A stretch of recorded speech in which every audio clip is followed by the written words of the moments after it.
Bienvenue dans Histoire d'Histoire avec la Fée du Coucou. Installe-toi confortablement et laisse la magie commencer.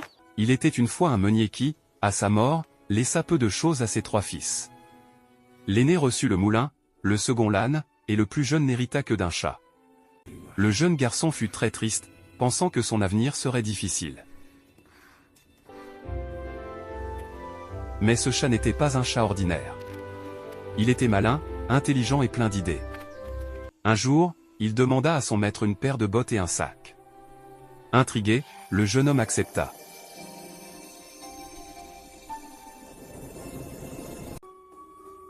Aussitôt chaussé de ses bottes, le chat partit à l'aventure. Il attrapa un lapin et le porta au roi, en disant qu'il venait de la part de son maître, le marquis de Carabas. Chaque jour, le chat apporta des cadeaux au roi, et peu à peu, le nom du marquis de Carabas devint célèbre dans le royaume.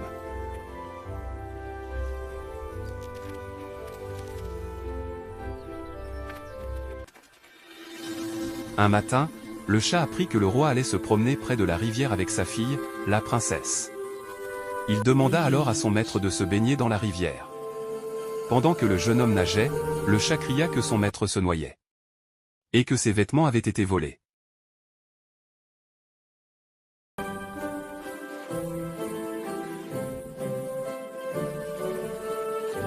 Le roi, touché, fit immédiatement apporter de magnifiques habits au jeune homme. La princesse, charmée, remarqua sa gentillesse.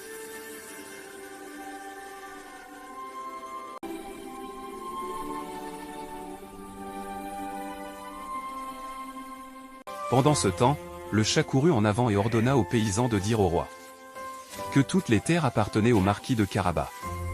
Effrayés, ils obéirent.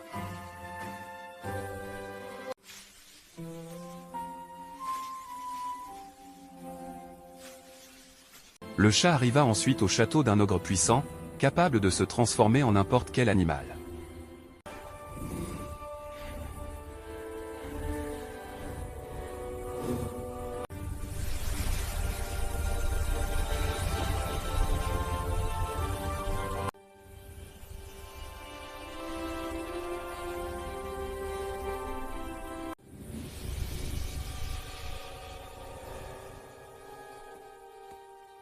Par ruse, le chat défia l'ogre de se changer en souris.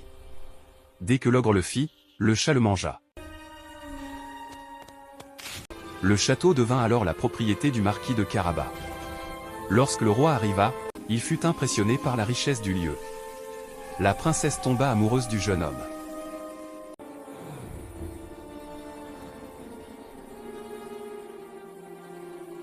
Peu de temps après, le jeune meunier épousa la princesse.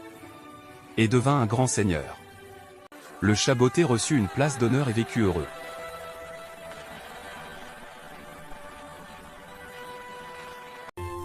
Ainsi se termine l'histoire du chat botté, un conte qui nous apprend que l'intelligence et la ruse peuvent changer un destin. Merci d'avoir écouté cette histoire. Abonne-toi à la Fée du Coucou pour encore plus de contes magiques. Bonne nuit. La fée du